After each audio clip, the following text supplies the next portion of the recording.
Buenas tardes televidentes, bienvenidos a Debates, programa que se emite los miércoles a las 6:30 por el canal Univalle TV. Nuestros temas de hoy: el aumento en la venta de vivienda en el Valle del Cauca. En la segunda parte conoceremos los resultados del estudio sobre qué y cómo comen los caleños. Y para finalizar hablaremos sobre el apoyo del gobierno nacional a los cultivadores de caña en el departamento. Buenas tardes, Oscar, ¿cómo estás? Buenas tardes, Ivette. Amigas y amigos, bienvenidos a Debates, programa que se emite los miércoles a las 6:30 p.m. por el canal Univalle TV. Recuerden seguirnos por las redes sociales como Debates Televisión y véanos por los canales UNE 11740, Claro 10425, Protelco 80, Señal Abierta 2576 y por la página web canal.univalle.edu.co. A continuación, Óscar Aguirre habla con Alexandra Mora, directora del Departamento Económico de Camacol Valle, sobre el incremento de venta de vivienda en el Valle del Cauca. A esta hora de la tarde saludamos a la doctora Alexandra Mora, economista, especialista en comercio exterior y actualmente ocupa el cargo de directora del Departamento Económico de Camacol, Cámara Colombiana de la Construcción Regional Valle. ¿Cómo le va? Bienvenida. Muy bien, gracias, Oscar. ¿Y usted cómo está? Bien, gracias. Doctora Alexandra, ¿cómo le ha ido al sector de la vivienda en el departamento del Valle del Cauca el año anterior y cómo le ha ido hasta la fecha? Bueno, hablando del año anterior, recordemos que en realidad fue un año muy exitoso en términos de ventas. Cerramos el año con más de 26.000 unidades de viviendas vendidas en el Valle del Cauca, por lo cual pues podemos decir que fue un balance muy positivo en ese aspecto, incluso a pesar de el contexto pues que estábamos viviendo en ese momento con el inicio en marzo de la pandemia del COVID-19. Este año pues teníamos o tenemos aún el reto de poder cerrar un año igual o más exitoso, y lo que podemos decir sobre este primer semestre es que hasta ahora es muy positivo y hay buenas noticias. De acuerdo con el Sistema de Información de Coordenada Urbana, la comercialización de vivienda durante el primer semestre de este año llegó a 14.361 unidades de vivienda. Esto representó una inversión de los hogares por 1,9 billones de pesos, y estos niveles de ventas en unidades además representan para nosotros máximos históricos pese al contexto económico reciente. También cabe resaltar que la vivienda de interés social es la gran protagonista en esta dinámica, representa el 88% de las ventas, representadas también pues en términos de unidades en 12.617, registrando un crecimiento del 64% frente al mismo periodo del 2020. Y esto, desde luego, gracias al fortalecimiento del programa de vivienda social Mi Casa Ya y los incentivos del segmento medio a través del segmento del subsidio Fresh Novis, que han sido especialmente aprovechados por los hogares en nuestra región. Cabe también resaltar el buen comportamiento del segmento medio, que creció en un 48% con 1.374 unidades de vivienda nueva comercializadas a este corte. Y por su parte, el segmento bajo, observamos en él un ajuste de las ventas del menos 5% con 370 unidades vendidas. Entonces, hasta aquí son buenas noticias, y de hecho hay una muy buena noticia más, y es que en el primer semestre los inicios de obra crecieron en un 71% frente al mismo periodo del año pasado. Y cabe destacar también que el 89% de estas iniciaciones corresponden al segmento BIS. Y en este caso digo que es una muy buena noticia porque es supremamente importante que el buen comportamiento de las ventas se traduzca finalmente en inicios de obra, ya que es allí donde se genera realmente el impacto y el beneficio en términos de empleo sobre este y otros sectores de la economía.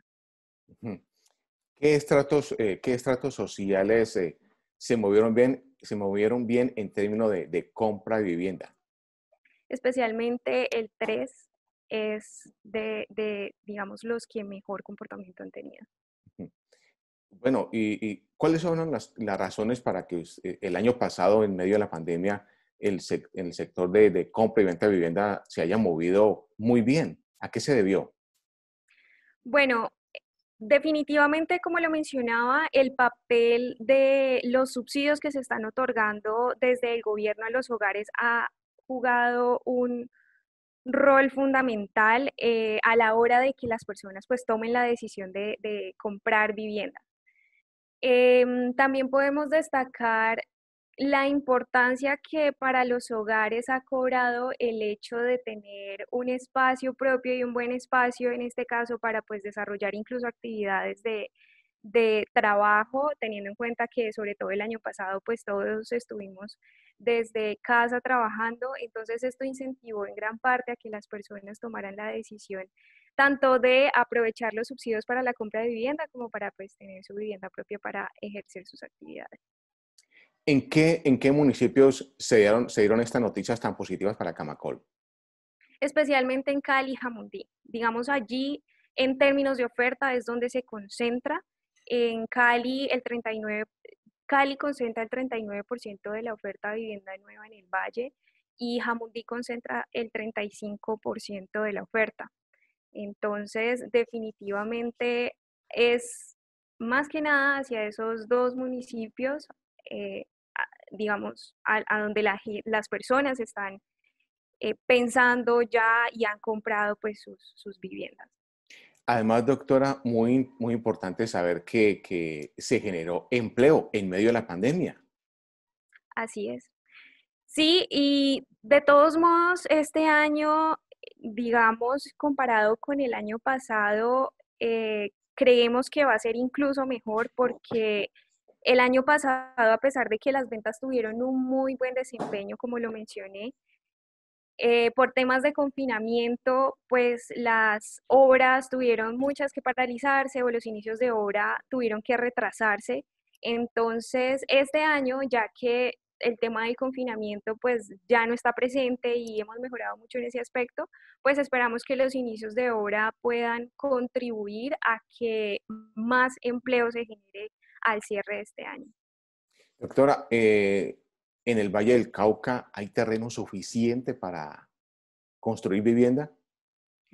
Sí, de hecho, nosotros hicimos hace más o menos unos 2 meses un estudio sobre los requerimientos de suelo, en, sobre todo en los municipios de Cali, Candelaria, Palmira, Yumbo y Jamundí. En este momento hay suelo para construir y hacia el 2035 los que van a tener un superávit en términos de suelo son Palmira y también Candelaria. Y más o menos, Entonces, sí, sí, continúe. Entonces, pues hacia esos municipios, digamos, es hacia donde se puede pensar en expandir pues la oferta aprovechando ese superávit en suelo que tenemos. Doctora, ¿qué expectativa tienen ustedes para el segundo semestre del presente año? Bueno, el gremio a nivel del Valle espera que en el segundo semestre de este año continúe con esa buena dinámica. Esperamos que cerremos el año con más de 28.000 unidades de vivienda vendidas, es decir, esto sería un crecimiento del 6% respecto al año pasado. Asimismo, esperamos que se inicie la construcción de 17.911 viviendas y que con esto se creen 35.000 nuevos puestos de trabajo para cerrar con más de 120.000 empleos directos este 2021. Cuando usted me habla de viviendas, hablamos de casas o apartamentos. Ambas cosas, Ujú, casas, unidades de casas y apartamentos. casas y apartamentos. Ujú. Doctora, mi programa ya del Gobierno Nacional, ¿cómo les ayuda a ustedes a Camacol en el departamento del Valle del Cauca? Mucho, definitiva. Incluso cabe resaltar que el Valle del Cauca es al menos con este subsidio de Mi Casa Ya, el primero en términos de cobertura, con más del 20% de cobertura pues, a nivel nacional. Comparado con otros departamentos, somos el primero. Así que esto definitivamente ha contribuido a que las personas, pues como ya lo mencionaba, tomen la decisión de comprar vivienda y además de esto lo podemos ver reflejado en el tan buen comportamiento que ha tenido el segmento BIS desde el año pasado y lo que va de este año. Así que juega un papel fundamental. Doctora Alexandra Mora, directora del Departamento Económico de la Cámara Colombiana de la Construcción Camacol Regional Valle, eh, la tramitología para la consecución de vivienda, sea casa o sea apartamento, se ha reducido, sigue igual, el gobierno nacional es consciente que hay que eliminar documentos, o cómo va la cosa en ese aspecto.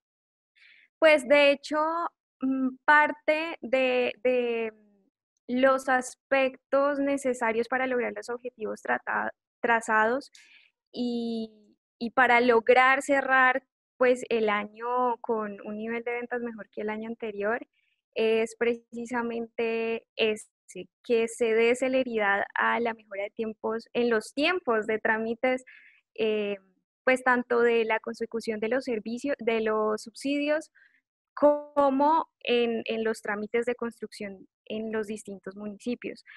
Aquí, digamos, hay algo importante y es que hace más o menos 2 meses, pues el gobierno lanzó el nuevo subsidio de jóvenes propietarios y sabemos que ya pues con los demás subsidios que existían, este especialmente pues da unas muy buenas garantías para que los jóvenes entre los 18 y los 28 años puedan acceder a la vivienda, a la compra de vivienda propia y digamos, por ejemplo, por medio de este subsidio, los jóvenes que tengan menos de 2 salarios mínimos van a poder, digamos, recurrir al gobierno como deudor. Y esto definitivamente em, pues mejora muchísimo y ayuda mucho a que las personas pues en este segmento de edades puedan acceder de forma más fácil a la compra de vivienda.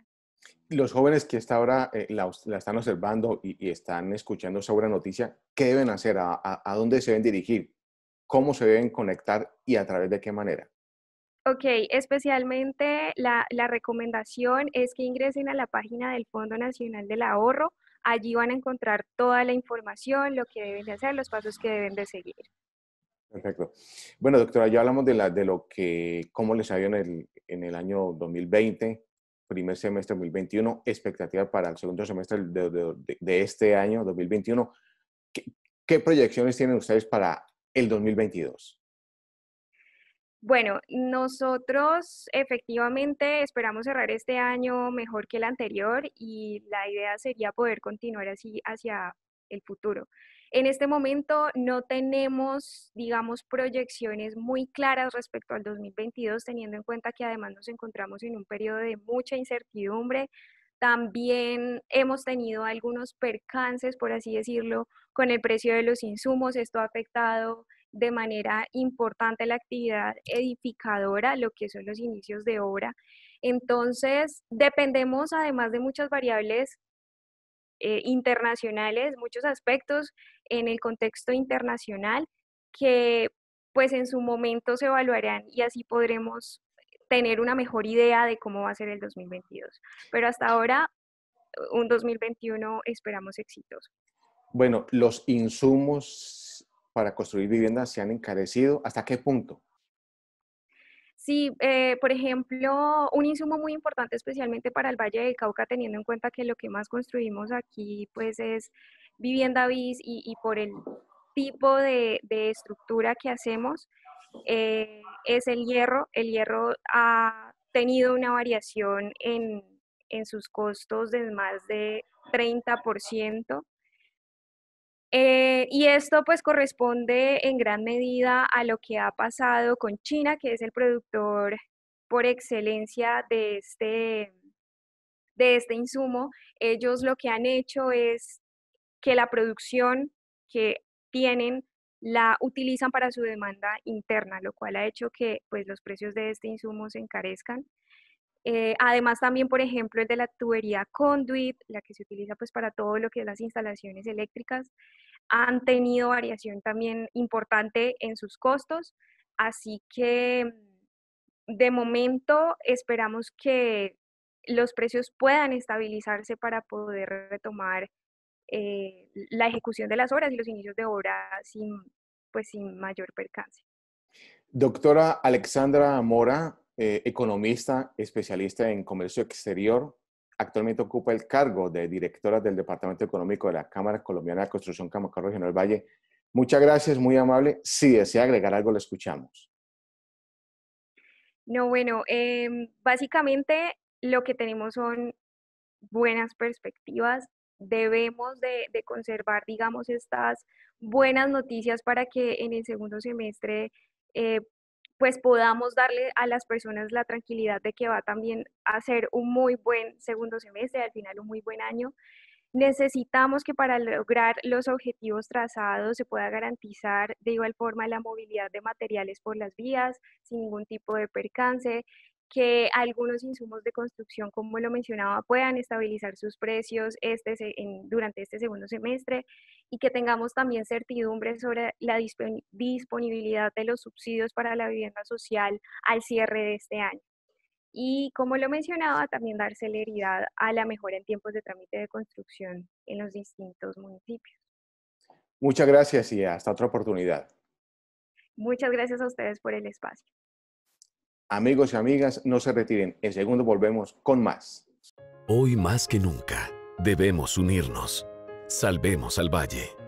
Salvar al Valle es salvar a Colombia. Gobernación del Valle del Cauca. Llegó el papayazo tributario. Hasta el 31 de agosto obtén el 100% de descuento en intereses de mora en impuestos, tasas, contribuciones y multas de años anteriores. Para más información consulta en www.cali.gov.co. Una forma de apoyar a los comercializadores y productores colombianos es comprando producto nacional. Ven a Cabaza todos los domingos y miércoles. Compra frutas, verduras, tubérculos y hortalizas de excelente calidad y a los mejores precios. Kilómetro 11, vía Cali Candelaria. Comunícate al 322-711-5054. Tú eres el héroe de esta historia. La revisión periódica es obligatoria y es tu responsabilidad. Solicítala a tiempo, 5 meses antes del plazo máximo permitido. Revisa en tu factura la fecha próxima de revisión y anticípate a solicitarla. GDO, tu conexión con una vida mejor. En Cali acaba de lanzar un plan especial de financiación, con intereses mínimos y plazos amplios para quienes se encuentren en mora en el pago de la factura de los servicios públicos. Estas nuevas opciones son sin cuota inicial, sin intereses para estratos 1 y 2, así como flexibilidad en la documentación. Acércate a cualquiera de los centros de atención de Cali, llama al 524-0177 o escribe a los correos en calitelecobro1@encali.com.co o en calitelecobro2@encali.com.co. Aplica condiciones y restricciones. Amigos y amigas, retornamos a debates. Recuerden seguirnos en Facebook, Instagram, Twitter y YouTube.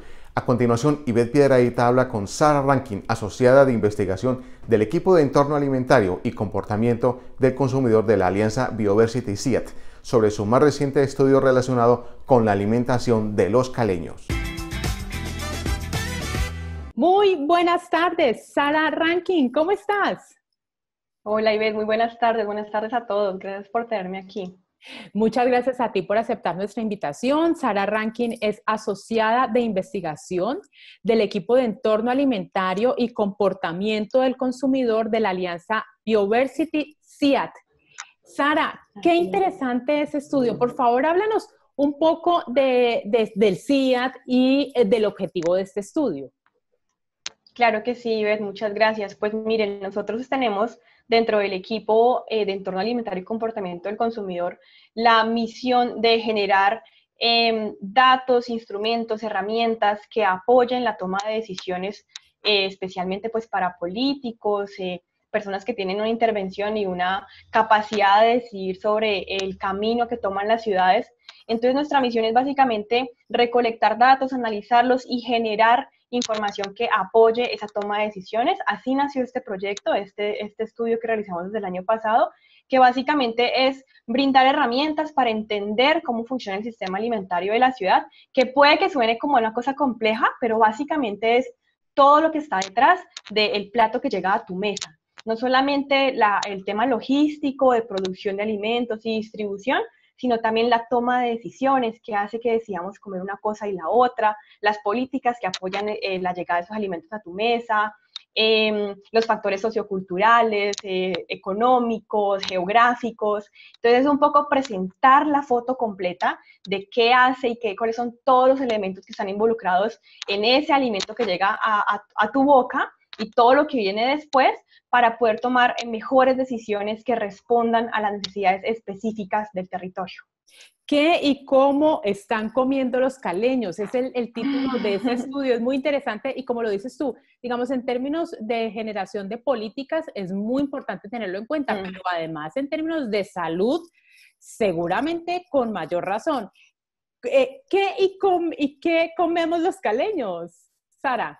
Pues mira, yo te lo respondo en ese mismo orden. Entonces te voy a hablar de algunos datos de qué y cómo comemos los caleños y qué significa esto en temas de salud, porque finalmente la decisión de qué y cómo comemos finalmente repercute en el estado de salud de los habitantes de las ciudades y por ende en la productividad de la ciudad, porque entre más personas enfermas haya, hay, hablando en términos económicos, menos gente produciendo desarrollo económico y desarrollo social. Entonces, entre los datos que encontramos, por ejemplo, es que la mayoría de los alimentos más consumidos por los caleños son de bajo nivel nutricional, como el arroz, el café y el pan, que nos encanta. Adicionalmente, no puede faltar en las tardes un cafecito con pan de bono o un buen pancito. Así es, el pan en los caleños es pero imprescindible. Así es, además tenemos un alto consumo de alimentos fritos.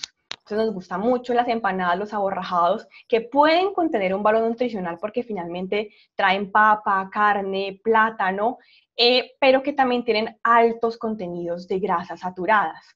Adicionalmente, hemos visto que hay una tendencia cada vez más creciente al consumo de alimentos ultraprocesados, ya sea por el poco tiempo que tenemos en la casa para cocinar alimentos, como por la facilidad. Es mucho más fácil abrir un paquete, yo qué sé, de galletas que ponerte a hacer una ensalada o unos vegetales o algo mucho más elaborado. Entonces tenemos un creciente consumo de alimentos ultraprocesados y esto es básicamente todo lo que viene en paquete. Todo lo que viene en paquete que tiene conservantes, que tiene altos niveles de sodio, altos niveles de grasa, de azúcares. Esa es una tendencia muy marcada en Cali. Adicionalmente, tenemos un alto consumo. Sara, me llama la atención del estudio también que cenamos lo mismo del almuerzo. Sí, claro, bueno, ahí también puede que entre un poco el factor tiempo. Uno de los factores que ha cambiado las dinámicas alimentarias de los hogares es que todos los integrantes del hogar ahora trabajan. Entonces, hay menos tiempo para dedicarle a la cocina. Entonces, por lo general, tú ves que las madres que trabajan dejan preparado en la mañana lo que la familia se va a alimentar en el transcurso del día. Muchas veces en la noche se repite lo del almuerzo o se come algo ligero en la calle, que por lo general es un alimento frito o un carbohidrato pesado. Claro el consumo de dulces y gaseosas también ha incrementado muchísimo, especialmente en niños y adolescentes. Encontramos que el más del 40% de niños y adolescentes, estamos hablando de personas entre 5 y 17 años, consumen dulces y gaseosas diariamente. Estamos hablando de un consumo diario que tiene mucho sentido cuando vemos los niveles de obesidad y sobrepeso en las diferentes poblaciones, incluyendo la adolescencia. Entonces, en Cali encontramos que 1 de cada 2 personas tiene exceso de peso. Inclusive relacionado con problemas como la diabetes, como la hipertensión, exacto, que genera a eso le esa llamamos forma de consumo de alimentos. A eso le llamamos enfermedades no transmisibles y el 75% de las consultas médicas que se realizan en Cali están relacionadas con enfermedades no transmisibles. Entonces, hipertensión, diabetes, problemas cardíacos. Entonces, ahí es cuando te decía, el efecto de lo que comemos se ve es en el sistema de salud. Entonces, es un sistema de salud más costoso, hay más gente enferma, menos gente produciendo. Y otra cosa, Sara, antes de que continúes, lo que tú decías, también pasamos mucho tiempo trabajando por fuera y consumimos no comidas hechas en casa, sino en restaurantes. Así es, el consumo de alimentos por fuera del hogar podría buscar el dato, no lo tengo aquí a la mano, pero también ha tenido un incremento muy marcado en los últimos años, y eso que vale la pena aclarar, que el estudio que presentamos es hasta 2019, es el comportamiento histórico de Cali hasta 2019, y decidimos no incluir datos de 2020 y 2021 por ser años atípicos, no solamente por la pandemia, sino también por todo el tema de movilizaciones sociales, que sin duda tuvieron un efecto negativo sobre la calidad y la cantidad de alimentos que la mayoría de caleños recibieron. ¿Cuánto tiempo, a propósito de esa pregunta, de esa respuesta que nos estás dando, cuánto tiempo duró el estudio y cuántas personas participaron? Nos demoramos 1 año y medio, arrancamos en marzo del año pasado. La idea era dedicarle 1 año solamente, era como este era nuestro producto del 2020, porque también partíamos de la idea de que no iban a haber muchos datos. No mucha gente está midiendo de dónde vienen los alimentos de Cali, qué se consume, cómo se consume, por qué se consume, qué se hace con los desechos de alimentos, pero para nuestra sorpresa encontramos vasta información. Sí fragmentada, sí dispersa en diferentes organizaciones, pero información hay y mucha. Entonces eso nos llevó a alargar un poco más el tiempo de levantamiento de datos, y bueno, pues te digo, empezamos en marzo del año pasado y lo publicamos la semana pasada. Qué interesante. Pero a propósito, Sara, de esa respuesta, tú también dentro del estudio investigaron de dónde provienen los alimentos, cómo nos abastecemos. Por favor, cuéntanos acerca de esas respuestas. Claro que sí. Bueno, por ejemplo, vale la pena también aclarar que este estudio se basó en información secundaria. Esto fue toda información que encontramos en encuestas nacionales, en investigaciones de centros de investigación, en universidades. El municipio nos apoyó mucho con la recolección de información. Cabasa fue un actor fundamental para identificar el flujo de alimentos. Entonces, a partir de allí puedo decirte, por ejemplo, que Cali produce menos del 1% de los alimentos que consumen. Es decir, la ciudad depende en un 99% de lo que se produce por fuera de la ciudad, ya que su zona rural es principalmente de vocación forestal. Entonces, sí, por un lado tenemos un vasto cultivo de caña, que es el principal uso que se le da a las tierras cultivables de la zona rural, pero adicionalmente tenemos las reservas forestales y los parques nacionales que son de conservación, que no se puede explotar intensivamente para ninguna actividad agrícola. Teniendo esto en cuenta, entonces tenemos que el 65% de los productos que consumimos en Cali vienen de Nariño y Cauca. Esos son nuestros mejores amigos en temas de alimentarios. Nariño y Cauca abastecen el 65% de los alimentos que consumimos, especialmente tubérculos, plátanos, hortalizas y lácteos. En términos como de planeación estratégica del municipio, esos son los departamentos, con los que más deberíamos estar hablando, de qué producen, cómo hacemos para que lleguen a la ciudad de una manera más constante, más segura, ya que al depender tanto de otras regiones, pues el abastecimiento de alimentos de la ciudad es muy frágil frente a bloqueos, paros, como lo que hemos visto, pero también otras actividades que no podemos controlar, como desastres naturales, altas lluvias, altas sequías y otras actividades relacionadas con el medio ambiente y el cambio climático. Y a propósito, Sara, justamente además, cuando se vuelve mucho más complicado acceder a los alimentos, pues los precios suben. Pero infortunadamente hay desperdicio de alimentos y hay pérdida de alimentos. ¿Qué encontraron ustedes con este estudio? Así es, el tema de pérdidas y desperdicios de alimentos es muy triste, porque no solamente estamos hablando de gente que puede ser alimentada con esos productos y bajar los índices de inseguridad alimentaria y de malnutrición en la ciudad, sino que son recursos que se han desperdiciado. Y con recursos no solamente es el dinero del productor que invirtió, sino recursos naturales. Ahí estamos perdiendo agua, sol, tierra, minerales que se han usado para producir esos alimentos. El tema de pérdidas y desperdicios es uno de los que tiene mayor vacíos de información. Es muy poco lo que se está levantando de información relacionada a este tema. Déjame busco el dato que lo tengo. Claro que sí. Claro que sí. De verdad que este estudio realizado por el CIAT y la Alianza Biodiversity es muy interesante, porque no solamente, como dice Sara, nos habla sobre, o es una herramienta o son elementos para las políticas públicas, sino para nuestra salud. También tenemos que conocer de verdad y nosotros mismos preguntarnos cómo nos estamos alimentando y cómo debemos mejorar.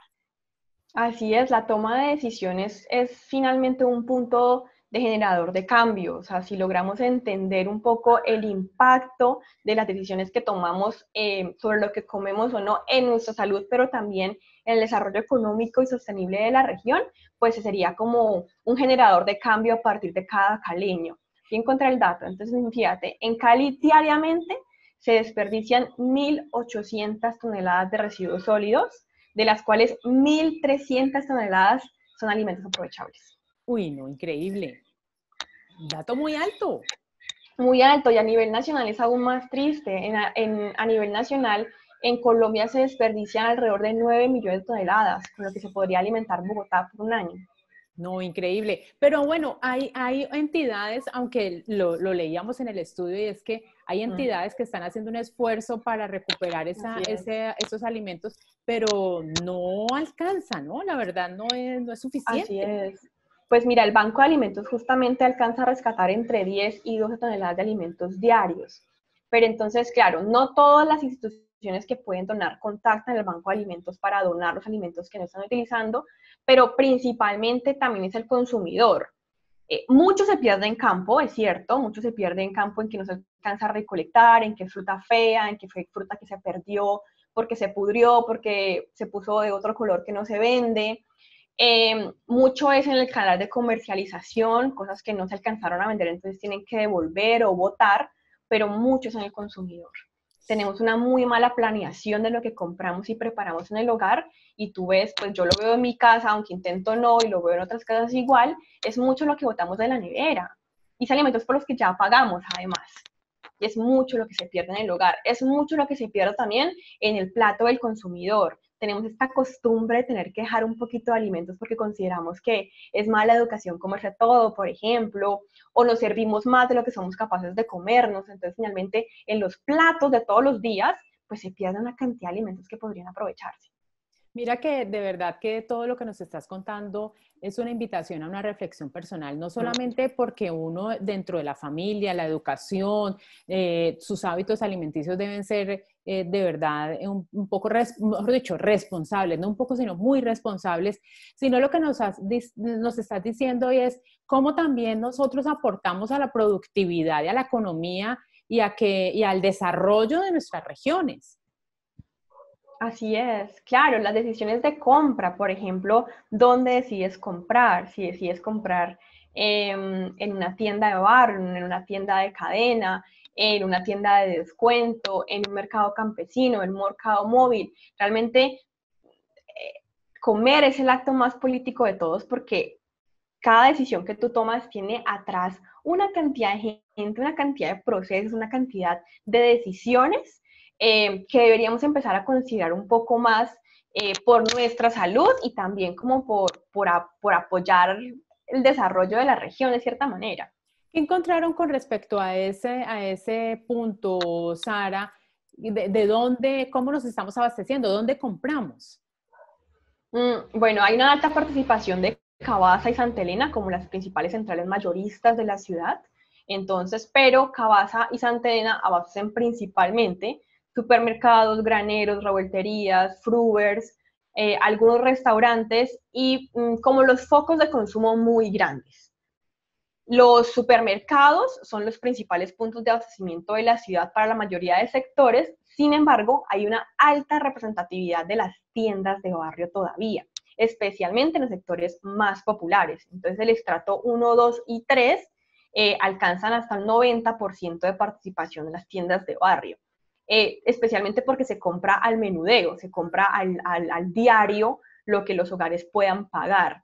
Y allí entonces es un punto muy interesante porque nos habla del rol del tendero dentro de la decisión de compra de los hogares. Hay muchos hogares que llegan a la tienda con 5.000 pesos y le piden al tendero que le dé lo que le alcance con 5.000. Entonces ahí es donde el tendero llega a decidir con qué se alimenta la familia ese día.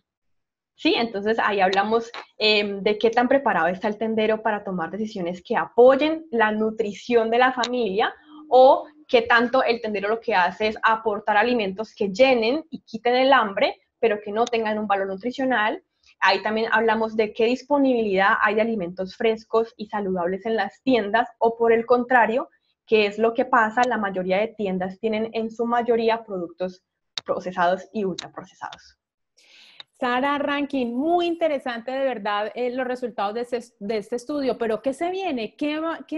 ¿Cuáles, digamos, los mecanismos que se van a utilizar para corregir los aspectos que debemos mejorar?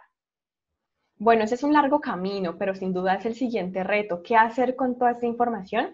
Es el siguiente reto que estamos seguros vamos a poder alcanzar a cabalidad con el apoyo de las entidades locales, regionales y nacionales, porque finalmente, como te decía al principio, estos datos no son nada si no logran impactar la toma de decisiones.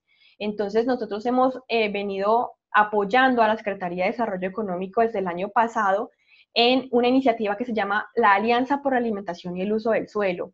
Ahí compartimos el escenario con el Programa Mundial de Alimentos, la Universidad Javeriana, la Universidad del Valle, la Gobernación, RAP Pacífico, y la idea es que este estudio sea un insumo para la construcción de una hoja de ruta que le dé recomendaciones al municipio para los próximos 10 años sobre cómo priorizar y enfocar las acciones dirigidas a fortalecer el sistema alimentario de la región.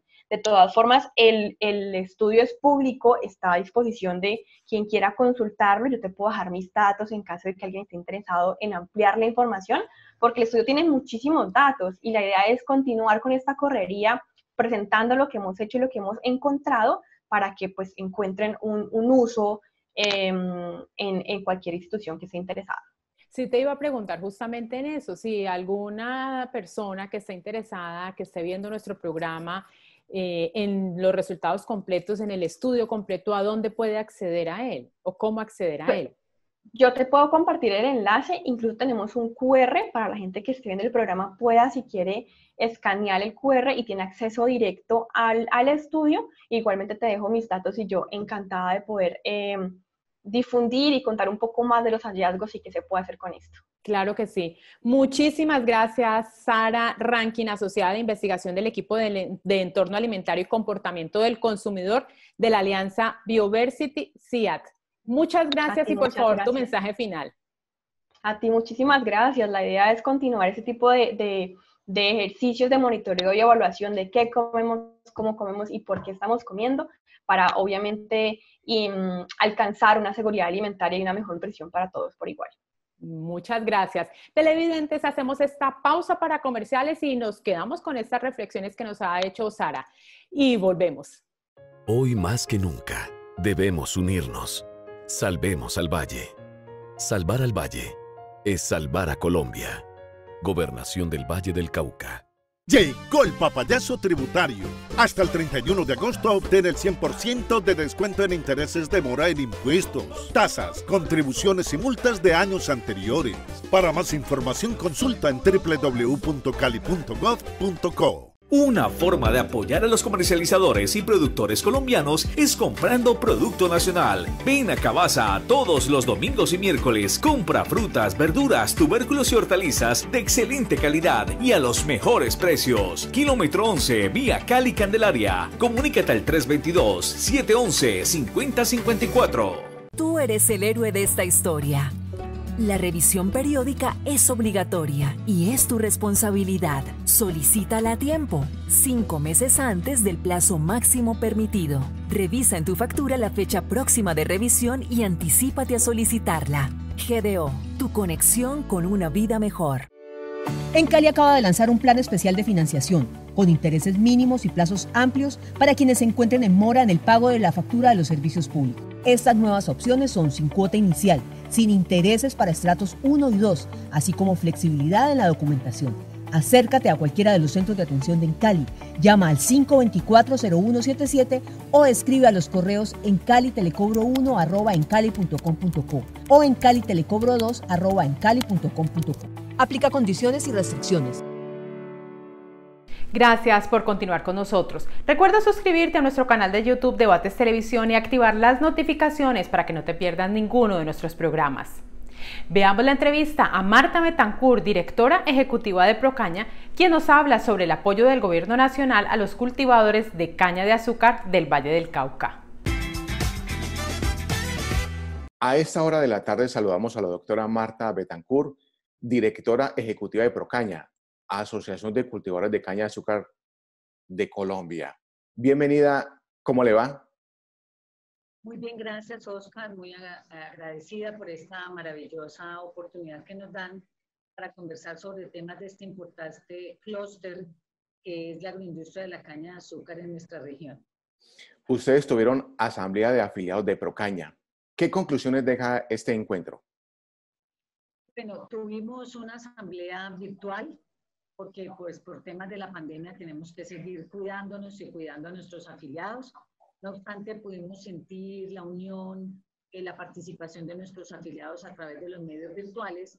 Y la primera, digamos, tarea que teníamos ayer era la elección de la nueva junta directiva, la cual se dio.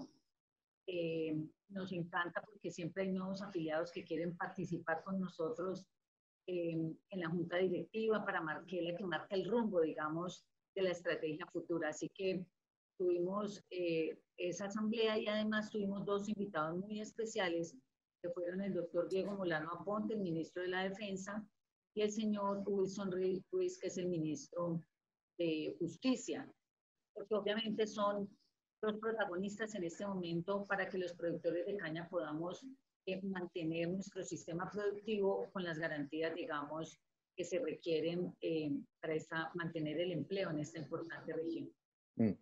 ¿Y qué podemos destacar de este encuentro, doctora Marta Betancourt? Bueno, hubo varios aspectos bien importantes. Nosotros hicimos el balance de lo que fue nuestra actividad en el último año. Hay algo muy importante que lo hemos destacado durante todo este tiempo y es que durante la pandemia, que fue muy dura para nuestro país y que ha sido muy duro para el mundo por la pérdida de vidas, por la pérdida de empleos. Ha sido un momento bastante difícil para nuestra humanidad, pero destacamos que la agroindustria de la caña de azúcar mantuvo el empleo, mantuvo la producción, mantuvo no solo la producción de azúcar, sino de alcohol. Y ese alcohol fue muy importante. Los ingenios donaron a través de Azocaña una gran cantidad de alcohol para los municipios porque eso garantizaba, digamos, de alguna manera el control de la pandemia.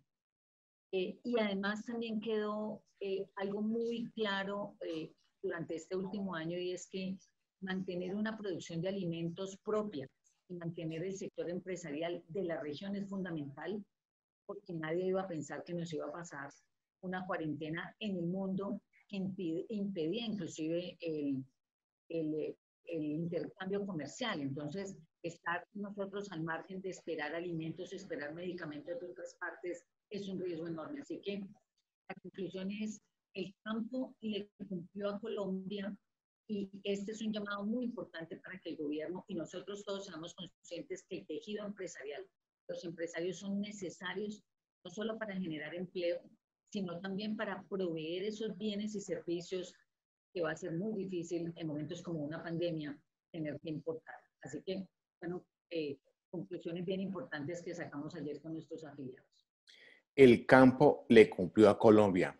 El gobierno nacional, a través de los ministros que ustedes nos referencian de Defensa y de Justicia, ¿cómo les está cumpliendo a ustedes? Bueno, nosotros tuvimos un diálogo muy franco. El señor ministro de la Defensa ha tenido una interacción permanente con esta región y con nosotros a raíz de los bloqueos. Recuerde usted que toda la ayuda militar que se brindó para poder levantar los bloqueos y permitir que después de 50 horrorosos días pudiéramos volver a la actividad económica, ha estado muy comprometido con nosotros. La fuerza pública ha hecho, digamos, todos sus esfuerzos para poder mantener la ocupación lícita del campo, para poder desalojar esas invasiones ilegales. Está trabajando muy duro en contra de los cultivos ilícitos y también de la minería ilegal, que es un flagelo que nos afecta a todos. No obstante, es necesario, y el ministro ayer se comprometió a reactivar la mesa técnica del norte del Cauca, que es una noticia importante, porque esa mesa técnica integra a varias autoridades, a varios ministros, a la comunidad, a las autoridades de control, y lo que pretende es hacer un seguimiento de varias actividades que permitan que no solo se capture a los responsables, sino que también se judicialice, que se busquen todas las garantías para que los pequeños y medianos y grandes productores puedan ejercer esa actividad productiva. No obstante, el actuar de la fuerza pública que ha sido oportuno, que ha sido permanente, para poder evitar esos daños a la infraestructura que se han dado durante los últimos años, pero también se han cometido asesinatos contra trabajadores, se han dañado la infraestructura, se han cometido delitos ambientales contra los cultivos de caña, contra los acuíferos, contra los mismos semovientes que se ubican en las fincas. Ellos han hecho el esfuerzo, pero no es suficiente, porque la policía o la autoridad lo que hace es hacer las capturas o hacer los desalojos, pero es fundamental que la fiscalía actúe haciendo las judicializaciones y también el Ministerio de la Justicia, a través de los jueces, hagan, digamos, y dictaminen cuáles van a ser las penas para que se den ejemplarizantes y no se repitan por falta de que se castigue, digamos, a los culpables. Así que hubo un compromiso de parte del señor ministro de la Justicia, debemos recordar que él es vallecaucano, y ya habíamos tenido unos diálogos previos con él desde hace principios del año, pero ahora ha denudado su compromiso y nos ha invitado a hacer un comité para que revisemos rápidamente cuáles son esas acciones de ese plan que en su mayor parte corresponden al Ministerio de Justicia. En este primer semestre, al gremio, ¿cómo le fue, doctora Marta Betancourt, directora ejecutiva de Procaña? Bueno, Oscar, la verdad es que con los 50 días de paro, pues no podemos decir que bien. Esos 50 días de bloqueos fueron nefastos, ya lo hemos dicho, no solo por la afectación psicológica y emocional que vivimos todos, y podemos decir que si la pandemia tuvo un efecto terrible, después de un año largo de tener estas medidas y de estar perdiendo vidas humanas y de vivir en este estrés, esos 50 días de bloqueo fueron verdaderamente terribles. Se destruyó el tejido económico, empresarial, pero adicional se causó un daño terrible al tejido social, que es lo más importante. Se destruyó mucho empleo. Y eso es algo que nos tiene que doler a todos. El empresario, digamos, tiene a disposición el capital, pero nosotros todos dependemos de un empleo. Y eso es algo que debemos tener presente. No obstante, tenemos que decir que veníamos para el tema del precio del azúcar, de casi 4 años de precios a la baja. Y eso pues se nos juntó con el tema de la pandemia, se nos juntó con los bloqueos, entonces digamos era una situación difícil. Afortunadamente desde el año pasado y de finales del año pasado empezó un pequeño repunte del precio internacional del azúcar. Recuerden ustedes que este es un commodity, y al ser un commodity dependemos de esa fluctuación internacional que depende de cómo está el dólar, que depende del petróleo, que depende de aquellos capitales que invierten dependiendo de donde estén mejor las condiciones. Pero, digamos, empezó ese repunte del precio del azúcar que ha venido a ser una noticia positiva, porque nos va a permitir recuperar, digamos, esos cultivos de caña que fueron destruidos, hacer las labores que se dejaron de hacer, comprometernos, digamos, con esa inversión que se requiere en innovación y tecnología, pagar los créditos que los productores de caña también tienen, y por supuesto, que en este mes de julio llegamos a una cotización de 18 centavos de dólar la libra de crudo en Nueva York, cuando veníamos de 11 centavos de dólar. O sea que esa es una noticia positiva. Estamos contentos porque además nos va a permitir mantener la inversión social que tenemos en varios programas en nuestra región. ¿Qué tareas quedan de aquí en adelante para ustedes? Bueno, hay unas tareas importantes y lindas, que es de las que nos gusta hablar. Primero, que desde el año 2019 se conformó el Fondo Social de la Agroindustria de la Caña. Es el primer fondo en su tipo, digamos, en Colombia, donde los productores de caña y los ingenios decidieron voluntariamente hacer aportes y donaciones que nos permitan hacer obras de infraestructura y que apoyen, digamos, el desarrollo social. En ese primer año lo que logramos hacer fue, con esos recursos que se tomaron, unas alianzas con la Gobernación del Valle, la Federación de Cafeteros, Asocaña y Procaña, y estuvimos haciendo recuperación de vías terciarias, pero recuperación de vías terciarias en la zona media y alta. El primer municipio beneficiado fue Florida, con 2 vías. ¿Y por qué es tan importante el tema de las vías terciarias? A veces hay que ponerlo en su contexto.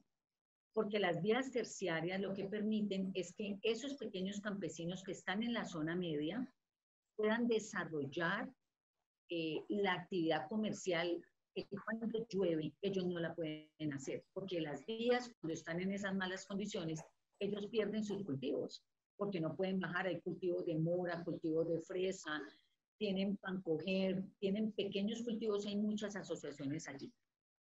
Se seleccionó esa zona precisamente por eso, y mire que el resultado ha sido maravilloso porque se reactivó esa economía que garantiza la seguridad alimentaria, pero lo más importante, garantiza esa pequeña economía campesina. Las obras no las hicimos en la zona plana, sino allá donde la gente lo está necesitando.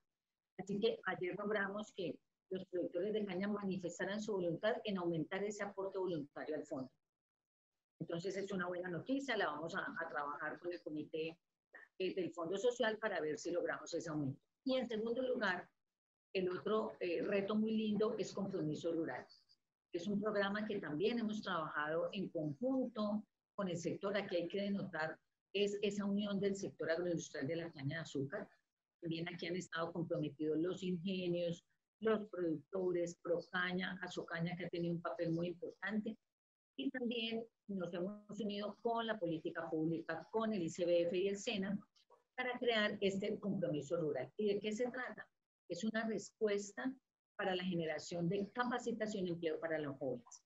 Entonces vamos a arrancar un programa en el que se va a dar capacitación psicosocial a los jóvenes. Vamos a trabajar también con Cenicaña y el SENA para darles capacitación a ellos en todas las labores del cultivo de la caña, en procesos de fábrica, pero también en procesos administrativos, porque aquí también se necesitan labores de mercadeo, labores de otra índole que nos va a permitir, digamos, generar ese empleo. La meta es generar 1.500 empleos.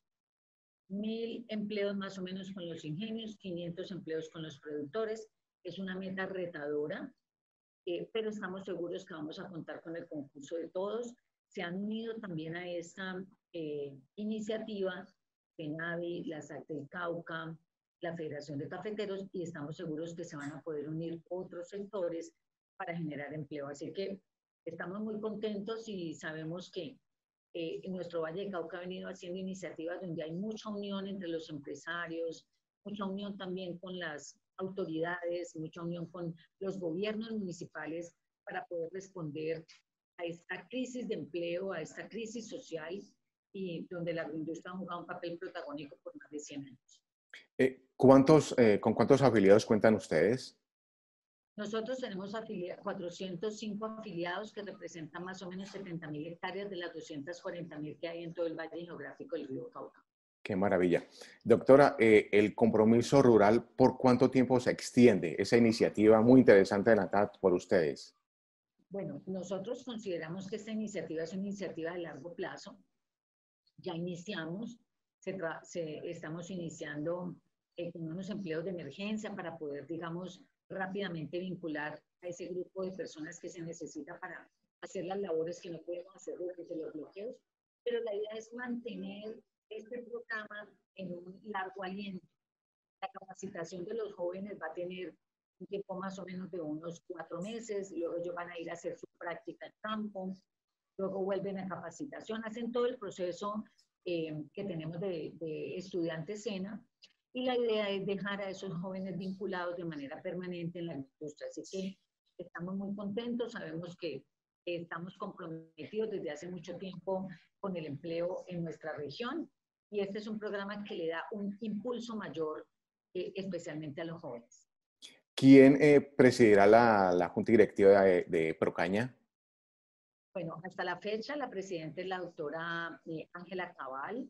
La elección de la Junta se hizo ayer y la dinámica que tenemos dentro del gremio es que en la primera reunión de Junta Directiva que tendremos en el mes de agosto, la Junta Directiva elige su presidente y su vicepresidente. Bueno, doctora, muchísimas gracias y siento muy positivo en lo que resta del presente año y para el 2022 el sector que usted dirige, doctora. Nosotros, como le digo, el trabajo articulado con las entidades del Estado, el compromiso de nuestros productores e ingenios en la generación de empleo y sobre todo que el incremento del precio del azúcar nos ayuda para poder mantener estas inversiones que son tan importantes. O sea que estamos muy optimistas con un fin de año mucho mejor que el primero. Nos alegra. Doctora Marta Betancourt, directora ejecutiva de Procaña, Asociación de Cultivadores de Caña de Colombia, de caña de azúcar de Colombia, muchos éxitos y hasta otra oportunidad. Muchas gracias, Oscar, por la invitación y nos encantan estos debates que lo que permite es mostrar la cara amable de la agroindustria de la caña de azúcar. Qué maravilla, así será. Amigos, amigas, no se retiren, en segundos volvemos con mucho más. Hoy más que nunca, debemos unirnos. Salvemos al Valle. Salvar al Valle es salvar a Colombia. Gobernación del Valle del Cauca. Llegó el papayazo tributario. Hasta el 31 de agosto obtén el 100% de descuento en intereses de mora en impuestos, tasas, contribuciones y multas de años anteriores. Para más información consulta en www.cali.gov.co. Una forma de apoyar a los comercializadores y productores colombianos es comprando Producto Nacional. Ven a Cabaza todos los domingos y miércoles. Compra frutas, verduras, tubérculos y hortalizas de excelente calidad y a los mejores precios. Kilómetro 11, vía Cali Candelaria. Comunícate al 322-711-5054. Tú eres el héroe de esta historia. La revisión periódica es obligatoria y es tu responsabilidad. Solicítala a tiempo, 5 meses antes del plazo máximo permitido. Revisa en tu factura la fecha próxima de revisión y anticípate a solicitarla. GDO, tu conexión con una vida mejor.